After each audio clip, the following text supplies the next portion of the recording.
Imagine following a simple recipe for lemonade. You mix sugar, water, and lemon juice. It is easy to get right every single time.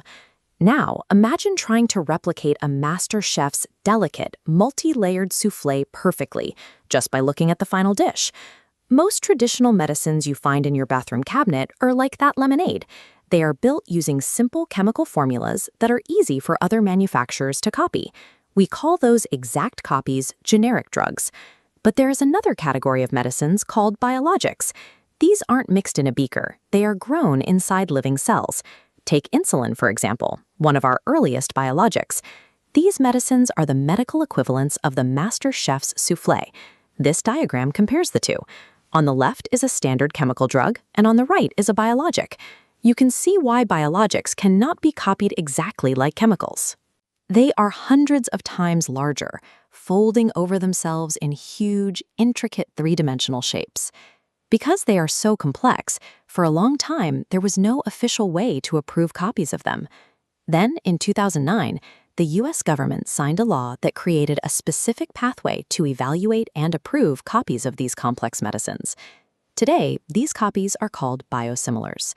Since biologics are grown rather than mixed from scratch, creating a perfect identical duplicate is practically impossible. So the FDA acts as a strict judging panel, running tests to ensure the copy is as good as the original. The first phase of this testing is an analytical comparison. Think of this as the FDA using a microscope to inspect every single layer and ingredient of our medical soufflé. This animation shows the original reference medicine and the proposed biosimilar. To pass this phase, the new medicine has to meet a standard called highly similar. When you look at the complex, three-dimensional shapes of both products, the active structures have to line up perfectly. The FDA does allow for tiny variations, but only in the inactive components, the parts of the medicine that don't treat the disease. It is like changing the color of the sprinkles on a cake. The cake itself tastes and digests exactly the same way. Passing that structural inspection is a huge hurdle, but looking the same under a microscope is only the first half of the process. The drug still has to prove it actually works inside a living human. This brings us to clinical comparisons. This is the real-world trial, where doctors give the biosimilar to patients and measure exactly how their bodies respond. Next, the FDA looks for proof that the biosimilar has no important differences in how it treats a patient. They check that it matches the original in 3 specific ways. It must be just as safe, just as pure, and have the exact same strength. They monitor the biosimilar as it travels through the bloodstream, tracking how it is absorbed, how long it stays in the body, and how well it does its job of docking with the cells that need it. Once a medicine passes both the microscopic structural inspection and the real-world human trials, the FDA officially stamps it as a biosimilar. Doctors can then safely prescribe it to their patients. There is one more optional level a biosimilar can reach. Some manufacturers go the extra mile to earn a special designation called interchangeable, which requires an even higher level of evidence. To earn this, the manufacturer conducts a switching study. They take patients already doing well on the original medicine and move them to the biosimilar, then back to the original, and back again. This timeline shows the FDA's alternating schedule: original, then copy, then original again.